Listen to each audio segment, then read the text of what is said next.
श्री सद्गुरु महाराज की जय।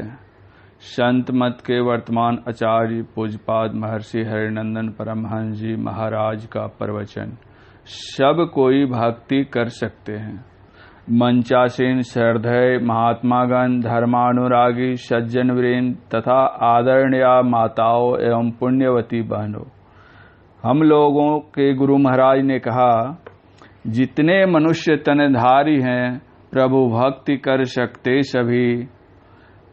मनुष्य का शरीर हो, कोई धनवान हो, बलवान हो, निर्धन हो, कमजोर हो, बहुत ऊंचे पद पर रहने वाले हो तथा बहुत नीचे पद पर हो, या राजा महाराजा जो हो, स्त्री पुरुष कोई भी क्यों न हो, सब कोई भक्ति कर सकते हैं। लेकिन कौन नहीं कर सकते? वे नहीं कर सकते जो पाप कर्म में लिप्त रहते हैं। कोई भी क्यों न हो, पाप कर्म करते रहने पर उनसे भक्ति नहीं होगी। गुरु नानक देव जी महाराज ने कहा, सूचे भारे साचु समावे, बेड़ले सूचाचारी। पवित्र पात्र में ही पवित्र वस्तु अटती है। पखाना फेंकने वाला मेहतर अगर पखाना का टीन लेकर दूध लेने जाए दूध वाले के पास और कहे कि हमको इसमें दूध दे दीजिए, तो क्या वे दे देंगे? हरगिज नहीं देंगे। दूध के लिए पवित्र पात्र चाहिए। पवित्र वस्तु रखना चाहते हैं तो पवित्र पात्र चाहिए। परमात्मा की भक्ति कौन करेंगे? जो पवित्र होकर रहेंगे। पाप कर्म में रहने वाले अपवित्र होते हैं। पाप कर्म में लिप्त रहने से भक्ति नहीं हो सकती, भक्ति का रस नहीं मिल सकता।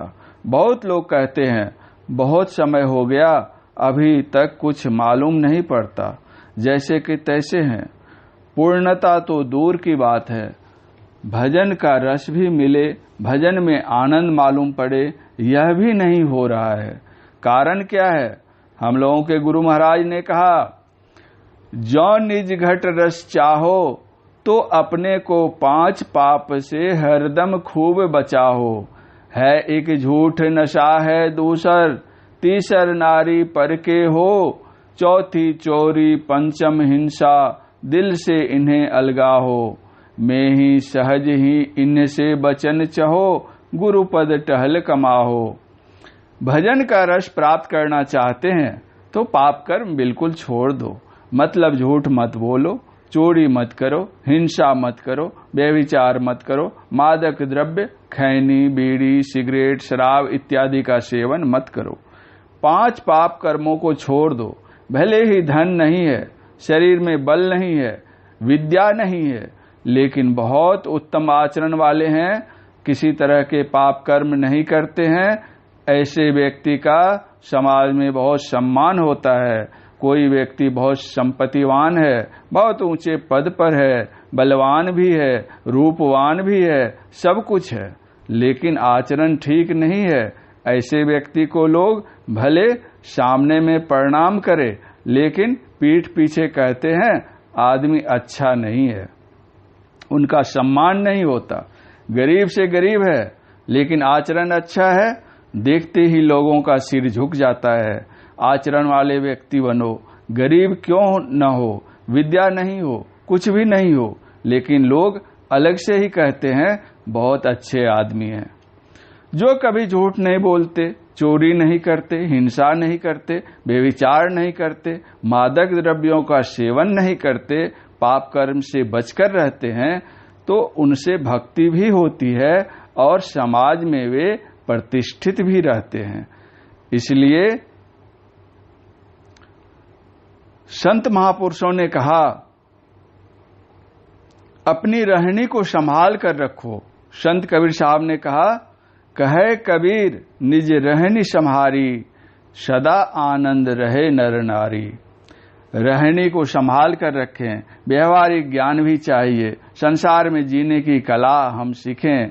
कर्तव्य कर्म का पालन करें। माता पिता बड़े उपकारी होते हैं। वैसे तो जीवन काल में बहुत लोगों से हम लोग उपकृत होते रहते हैं, लेकिन माता पिता का बहुत उपकार है। जब हमारा जन्म हुआ, माँ ने कितनी सेवा की, उसका हम लोगों को स्मरण नहीं है। छोटे बच्चे को देखते हैं कि वह माँ की ही गोद में पखाना कर देता है, पेशाब कर देता है। माँ के मन में कभी क्रोध नहीं होता है। जाड़े की रात में माँ उसको अपने अंग से सटाकर सोती है। अंधेरी रात में बिजली की रोशनी नहीं है, पखाना कर देता है, कपड़ा लत्ता गंदा हो जाता है। माँ के मन में कुछ भी क्रोध नहीं होता, भले ही वह उसी पर रह जाती है, लेकिन बच्चे को सूखे कपड़े पर लिटा कर रखती है। कितना उपकार है माता का, कितना स्नेह। कुछ भी अच्छी चीज होती है खाने पीने की, माँ के मन में होता है कि मेरा पुत्र भी खाए। बचपन की बात हमको याद है, जब मैं विद्यालय पढ़ने के लिए जाता था, विद्यालय दूर था, लौटकर आने में देर हो जाती थी। कभी कभी मेरी माताजी अन्य छात्रों के घर में लोगों को पूछती थी, आपका पुत्र आया? बहुत देर हो गई है, मेरा पुत्र अभी तक नहीं आया है। माता का उपकार कितना है, वर्णन नहीं किया जा सकता। पिता का भी कम उपकार नहीं है। पिता पालते पोसते पढ़ाते लिखाते हैं। पिता के मन में रहता है कि पुत्र मेरा विद्वान बने, सामर्थ्य नहीं है, फिर भी होता है कि पढ़े। कुछ जमीन भी बेचना पड़ता है तो बेच डालते हैं। नौकरी दिलाने में जमीन बिक जाए तो बिक जाए, लेकिन नौकरी हो जाए, ऐसा ख्याल पिता का रहता है।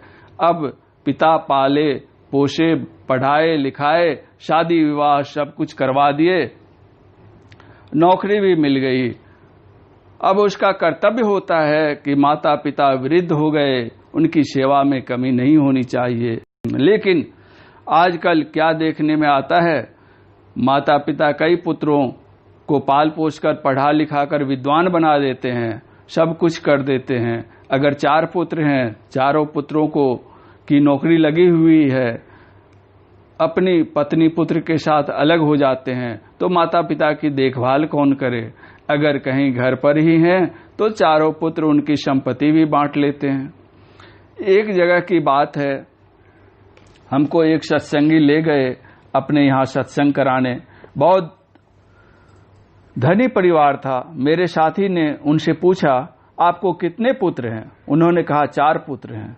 पुनः पूछा, चारों पुत्र एक ही साथ हैं? बोला नहीं, सब अलग अलग हैं। आप किनकी ओर हैं? वे बोले, हम भी अलग हैं। आपका भोजन कैसे होता है? कहा, अलग ही बनता है। कौन बनाते हैं? मेरी नतनी यहाँ पर रहती है, वही भोजन बनाती है। कभी वह अपनी माँ के घर चली जाती होगी तब? बोले कि तब तो दिक्कत हो जाती है, किसी के नहीं रहने पर बूढ़ी अपने बना लेती है, या नहीं तो चावल दाल उन्हीं पुतोहू को दे देती है,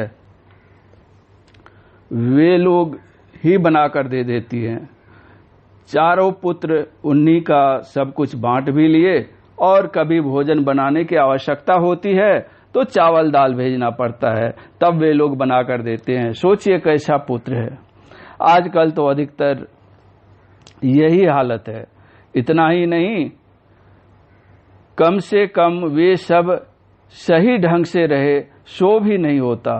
छोटी छोटी बातों पर लड़ना झगड़ना, कभी पिता कभी माता के साथ, यह भी देखने में आता है।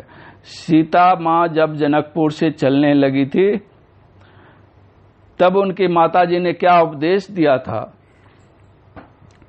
रामचरितमानस पढ़ने वाले लोग जानते हैं। उनकी माता ने कहा था, सास ससुर गुरु सेवा करो, पति रुख लखी आयसु अनुसरे हो।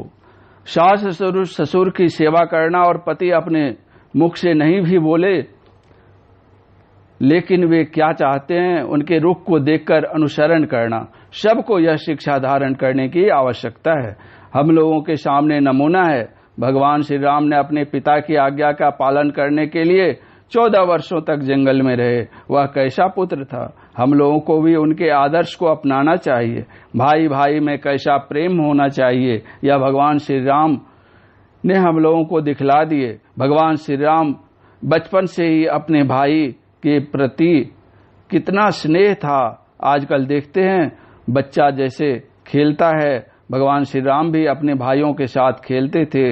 इधर तो बच्चा खेलते खेलते झगड़ भी जाता है, लेकिन भगवान श्री राम अपने भाइयों के साथ कभी नहीं झगड़े, बल्कि उनके मन में होता था कि मेरा छोटा भाई खेल में कभी हारे नहीं।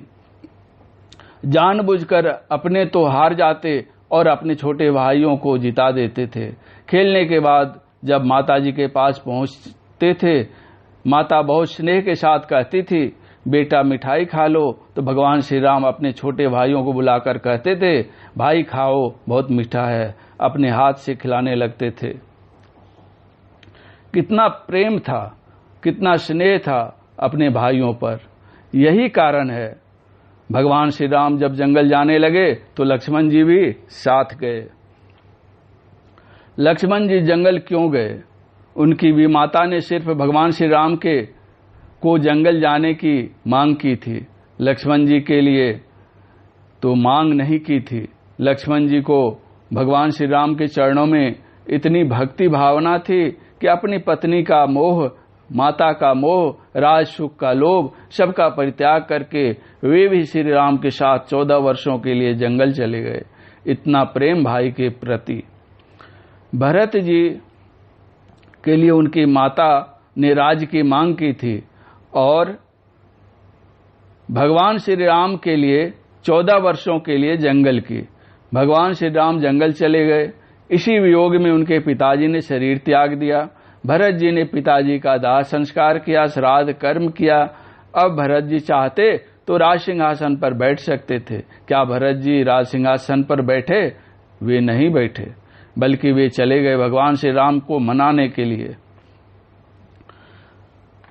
जाकर चरणों में गिर गए। वशिष्ठ जी ने कहा, श्री राम, मैं तुमसे कहता हूं कि भरत जो कुछ भी कहे इनकी बात मान लो। इनकी बात मानने में सभी लोगों का कल्याण है।